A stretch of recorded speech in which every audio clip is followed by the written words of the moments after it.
Welcome. We are so happy to have you here for our last coffee and community chat in this series. We really appreciate anyone who's joined us in the past and who is joining us today. These conversations have sought to provide some behind the scenes looks at different aspects of the work that we're doing here at Families Together. If you would like to catch a chat that you might have missed, or revisit a chat that you did attend, you can find them all on YouTube under our Families Together page. I also would like to issue another reminder that we are recording, so go ahead and make your electronic choices as you wish as to that. And today we are excited to be joined by Families Together Financial Empowerment and Employment Lead, Harriett Reynolds. Once again, thank you, Harriett, for joining us for 2 chats. And Families Together's fee specialist, Taniscia Davis. They will be discussing the amazing work that they do in support of our families. And the program is entitled Closing the Gap, Taking Steps Toward Financial Stability, as that is the goal of all of Families Together, but especially the fee team. Before we start, I ask that everybody holds their questions, and we will open the floor to comments and discussion after about 10 to 15 minutes of conversation between Harriett and Taniscia, and then we'll wrap up in no later than 30 minutes. And as is our tradition in these chat series, you have a chance to win this beautiful limited edition Families Together coffee mug. So stay to the end to see if you're a winner. All right, Harriett, do you want to take us off? Okay. Actually, Taniscia's going to, she's going to get started. Thank you so much, Dan, for today. So I just want to say thank you for having us here at as we are part of Families Together. Again, of course, I am the financial employment specialist here at Families Together, as well as Harriett is my manager, wonderful leader, and excellent. So what we're going to do is ask the first question. So just to get started. So my first question, Harriett, to you is how would you describe the fee team? Well, first, I would start by letting everyone know what FEE means. FEE stands for Financial Empowerment and Employment, but we'll shorten it to FEE. And so basically what our team does is we work with all of our families to provide our families with support and coaching. I said coaching, not counseling, but we do coach our families. We provide resources around their personal finances, around employment and education. And it's our goal that with our support and our coaching, that it will lead to our families achieving not only financial stability, but long-term long-term stability, and of course, self-sufficiency. So that is really one of the main goals that the FEE team does. That's part of our work. Oh, wow, that's great. So it's like us as we're basically the client is driving the bus, we are the GPS, and we just make recommendations to guide them towards work, towards self-sufficiency work. So would you agree with that? I would absolutely agree with that. One of the things that we always say is we want our clients, this is their future. This is really about them and their goals and the things that they would like to achieve. So yeah, I think that's a great analogy. They drive the bus and we're the GPS, and we provide the support and the coaching. All right. And what is the number one goal or focus of the fee team? Well, it's really hard to say that there's one number one goal, but if I had to pick one, I would definitely say for the fee team, it would be helping our families achieve financial stability. And the way we would do that is there's various ways that we do that. I mentioned coaching for one, but one of the things that we do is we don't just work with our families with the budget. We do what we call a financial review. And in that financial review, we're going to look at various things in regards to their personal finances, their income, what are some of the barriers that they may have. For example, eliminating their debt, paying off evictions, old utility bills, which of course leads to the housing barrier. We also are going to be looking at savings. Are our families able to save?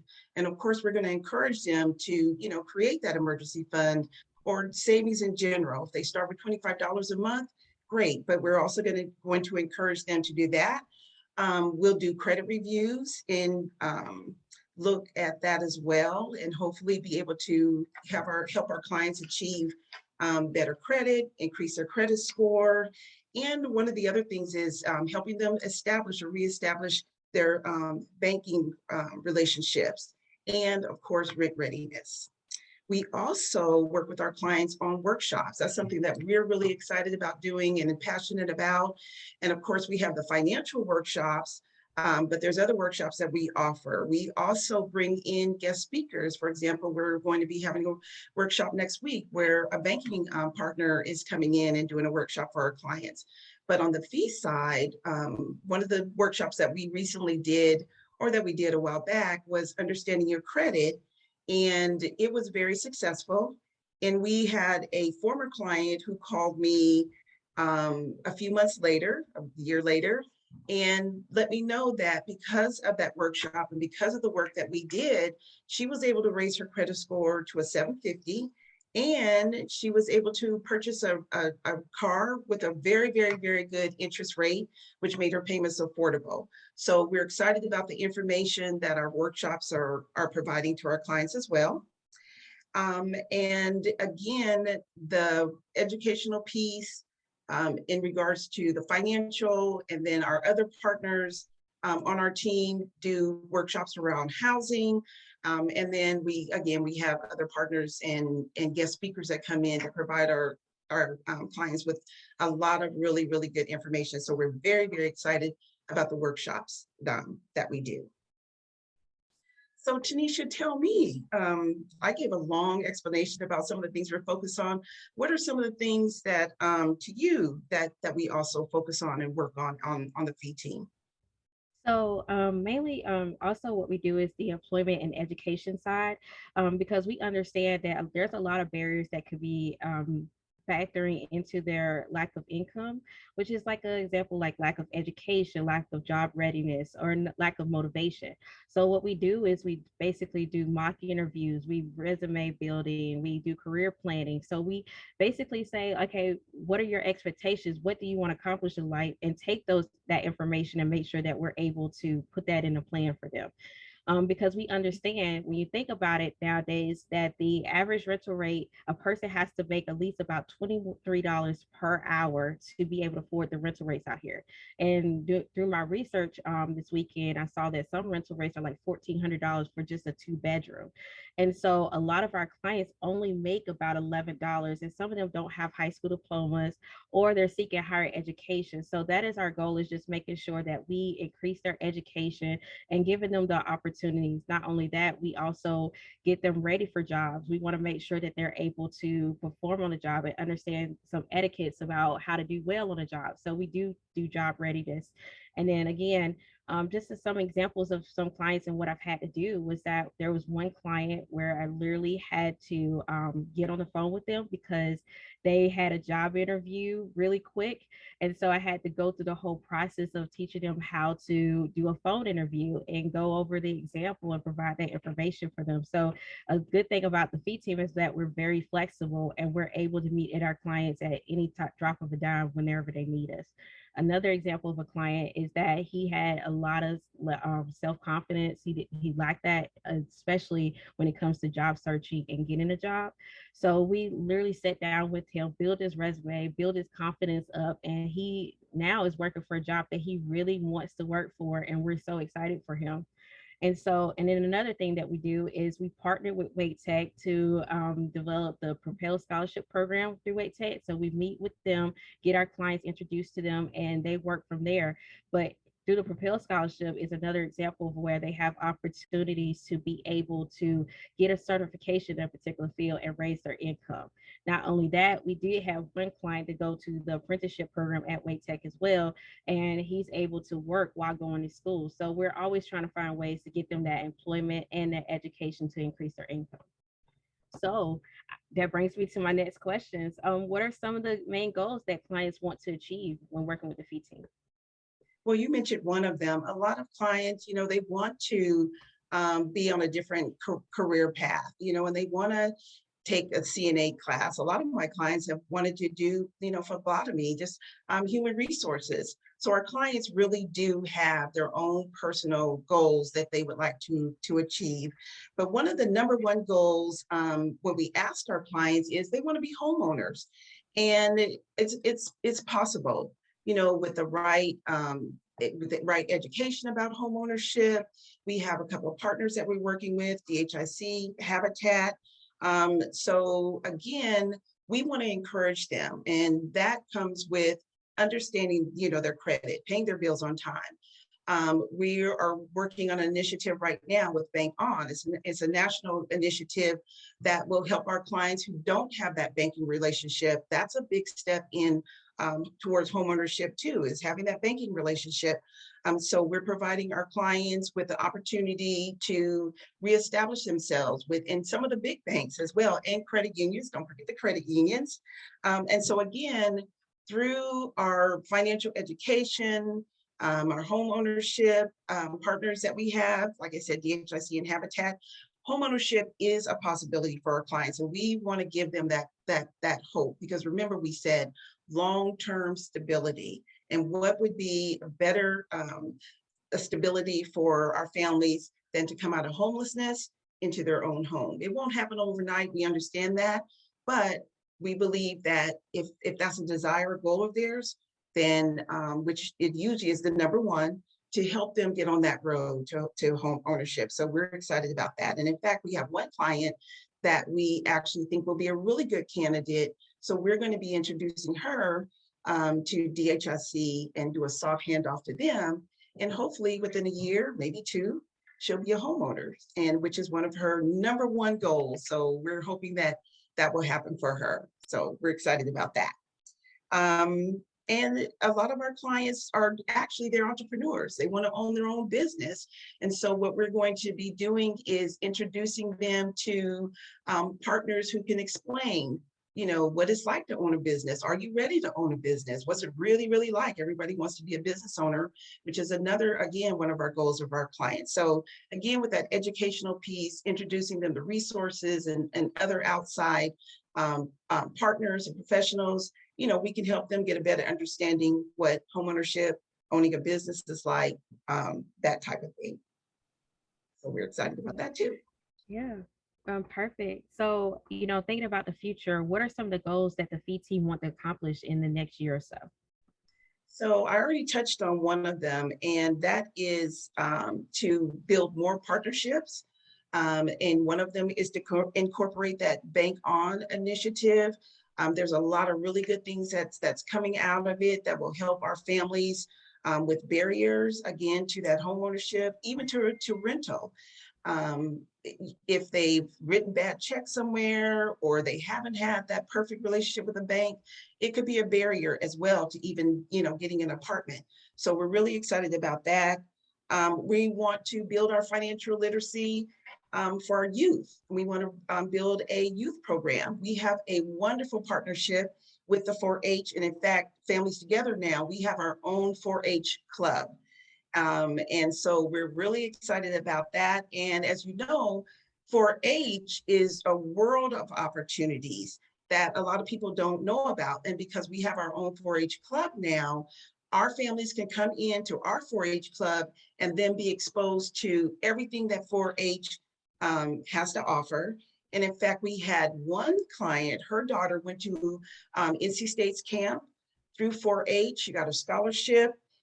She went on to Wake Tech, transferred to NC State, and this year she's going to be graduating from NC State with her engineering degree, and it started with 4-H. So, so we're really excited about expanding that, and then again, exposing our youth and their families to all the opportunities out that 4-H has to offer, and then begin to build our youth program from there. So those are two really big goals that we would love to accomplish this year. So what kind of goals do you think that we are going to be focused on? Some of the things is definitely create curriculums for clients to be able to get certifications. One of the things that we do want to work on is making sure that they can include the financial literacy, the credit, the customer service, the technology development, and career development, and also planning. So we definitely want to get the curriculums developed. Another thing is that our main goal is just making sure that we can assist our clients to break the cycle of poverty. Again, we want them to build better relationships through money, through budgeting and creating savings plan. And I think it reminds me of a saying that my dad used to say all the time: it's not about what you make, it's what you do with what you make. And so one of the things that we're trying to encourage our clients to do is just think about, yeah, I might not be making a lot today, but what do I do with that amount that I'm making? And so that is helping them to build better financial future, as well as encouraging kids to get on a better. I think it's all in is we're just trying to break that cycle of poverty. We want to make sure that they can be successful generations to come. And so, as you say all the time, building that generational wealth. So I totally agree with that. Thank you so much, Harriet. Yeah, that's really great, Taniscia. And the other thing that we have is we really have a sincere desire to help change the mindset and our thinking around money. And again, like Taniscia said, breaking those cycles of poverty, breaking those cycles of homelessness. And it starts with our mindset and how we, and sometimes how we think. And so we want to also be working on on that as well, because we have found that a lot of our families, weren't taught certain, principles and certain things, and, some were, but for the most part, we're going to be also working on hopefully changing that mindset and our thinking around money, our relationship with money. And then I do want to say that we are very proud of our families and what they have accomplished and what they're going to accomplish. They have high expectations of themselves, and we have had high expectations of them as well. And as I said in the beginning, our role is to support them and to coach them and to provide them with any resources that we possibly can in our community, within our agency. And so we're very proud of what we've been able to accomplish in this last year and a half. But more importantly, we're really, really proud of our clients and their desires and their dreams and the things that they want to accomplish. And that's why we're here to support them in that as well. So thank you so much. Thank you. Thank you, Harriet, for everything. And I'm going to pass it over back to Dan. Thank you, Taniscia. Thank you both. That was wonderful. And I know that there has to be many questions out there, so we're going to go ahead and open up the floor. There are two ways for you to participate. You can raise your hand by navigating to that reaction button at the bottom of your screen, or you can go ahead and type it in the chat, and I'll field those questions as the conversation slows. And don't forget, we will be announcing the winners at the end of the program. So everybody, I'm gonna have to change my view. I'm sorry, I'm breaking the fourth wall here. Right. Do we have any questions?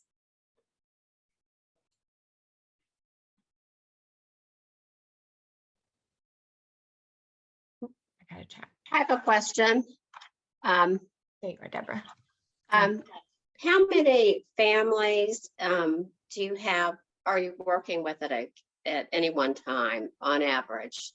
And how many children, how many adults? Let's see. I don't know if anybody else is on the call that can give those specific numbers. Are you talking specifically for the fee team, or are you talking for the fee team? For the fee team. Yeah. Well, the fee team works with all our families. So if the families are enrolled in our program, whether they're on the pre-housing or stabilization side, we could potentially be working with every single family that's enrolled in our agency at one time. We typically don't, but our caseload for each person on the fee team, we also have another member of our team that works with our family on the case management side. So we could have, between the three of us, we could probably be working with about, I would say, 30, 35 families at one time. Wow. on any given day. It can go up, it can go down, but in general, the fee team works with, would have the potential to work with every single family that walks through our door. That's very impressive. Thank you. Quite the juggling act. It is, it is. And about how long, and maybe these are ridiculous questions, but about how long would you say the duration of this mentorship and training, how long in weeks, months, whatever, what would it be on average for a given family? I'm sure it would vary if they have children or don't have children, whatever their challenges are, et cetera, but on average. On average, I would say we could work with a family on the fee side. We could work with a family up to 6 months. It depends on, we get our referrals from our other team members. So if we get a referral from one of our team members on the stabilization side, we could potentially work with them up to a year. Really kind of depends on, you know, what's going on, what their situation is. We could work with them for, like Taniscia, she could work with them for 2 weeks on job readiness, or if we're working on, like, say, their credit, and it takes time to build credit, it could be 6 months, it could be up to a year. So each family is unique and different, and we work with them at whatever time frame that we need, that they need. And Taniscia, feel free to add to it if you like.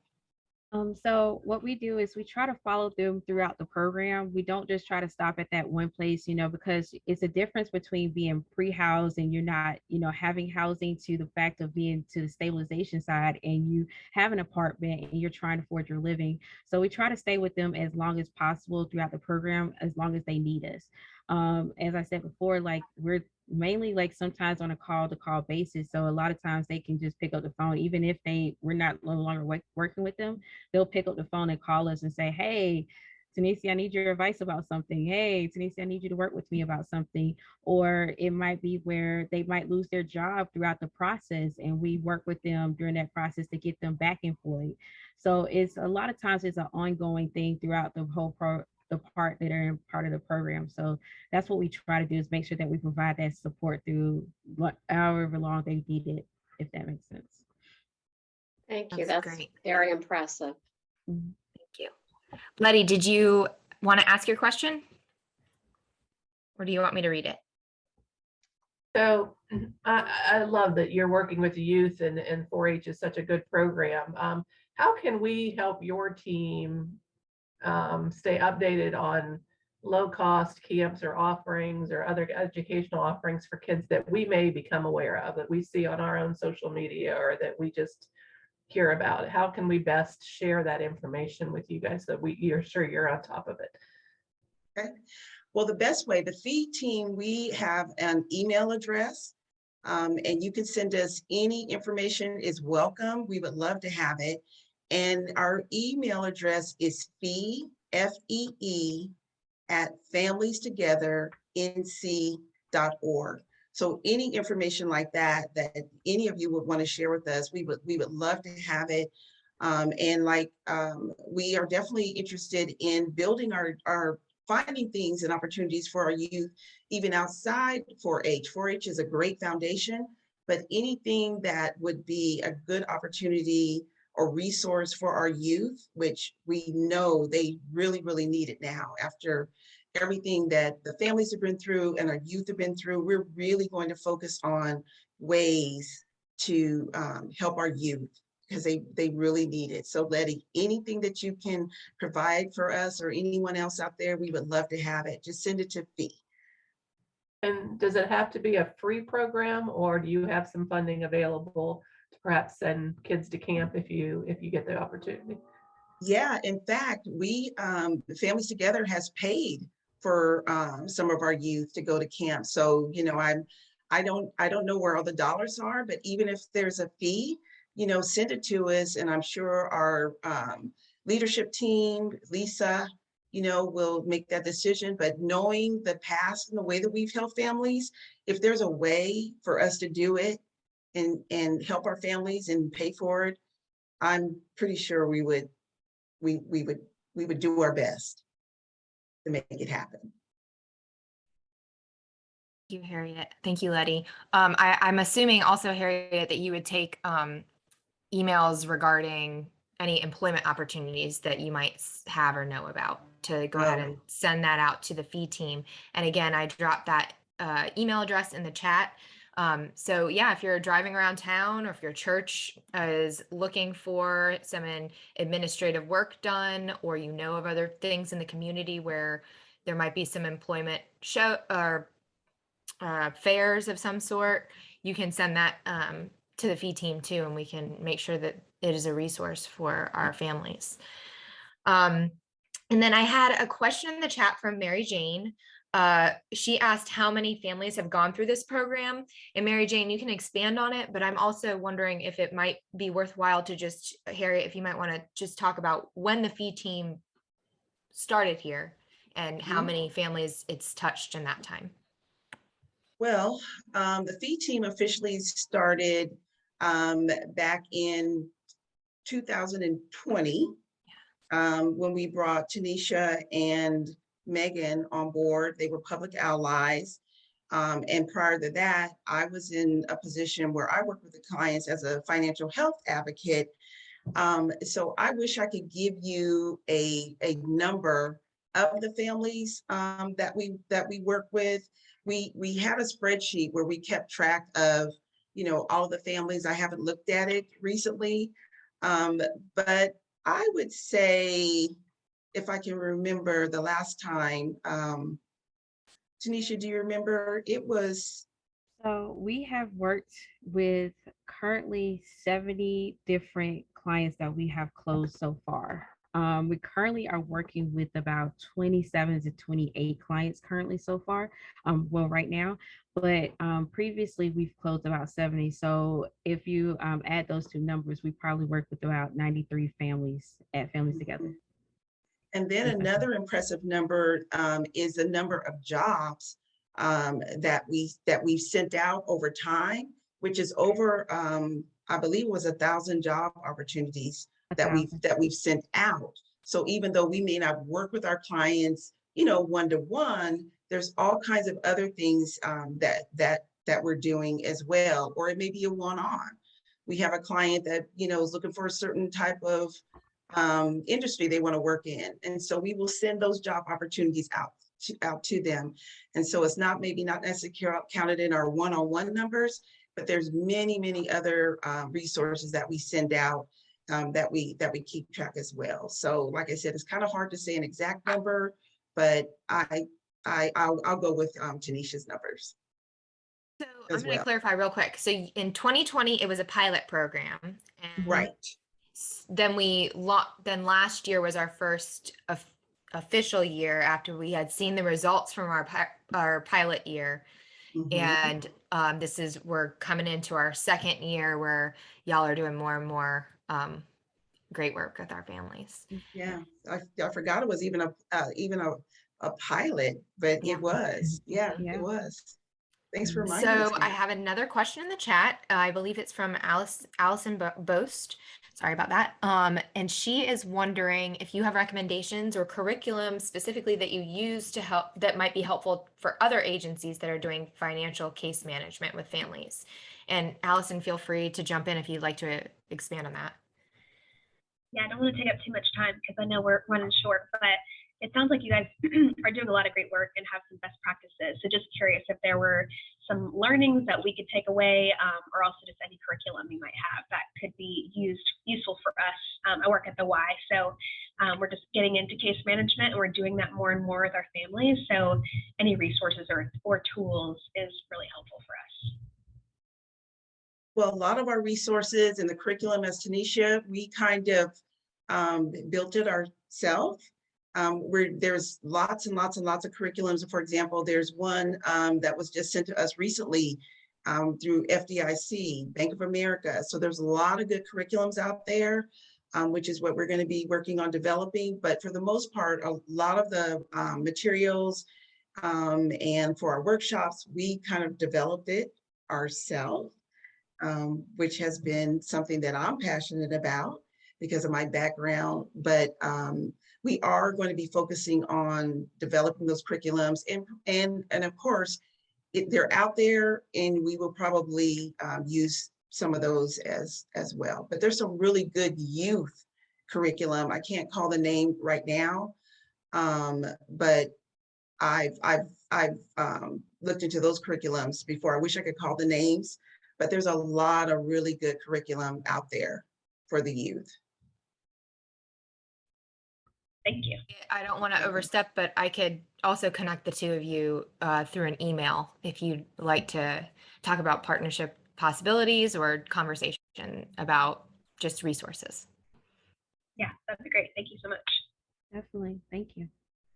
Well, it was good that you mentioned that, Allison, because I'm looking at the time. So I see that we need to wrap up here. It's been a very good conversation. I appreciate everybody who's joined us. If you'll let me quickly wrap up, Sadie, help me out here and give me a screen, get my screen up. Thank you. Those are our lovely ladies. I just wanted to once again, just thank everybody who showed up in so many different ways for our triple match day on Tuesday. We are so grateful for your support. And thanks to you, we had an amazing numbers come out of the day, and it will have such a tremendous and positive impact on the lives of our local families and on the community as a whole. We couldn't be more grateful for this show of support. It's pretty amazing. And I'm going to roll over to the next slide real quick. However, this is where I say our work is not done. It is a big problem that we're having, and we are with affordable housing and homelessness, especially as a result of the pandemic. And so we are still pushing to make our goals for the spring campaign so that we can achieve our, so that we can start employing our action plan. And that is to strengthen our fee team. You just heard from them. They're doing amazing work. We are looking to expand our emergency shelter capacity because there is a growing need for that emergency shelter capability for families so they can stay together. We are advancing our plans to build a cottage court development to create more affordable housing.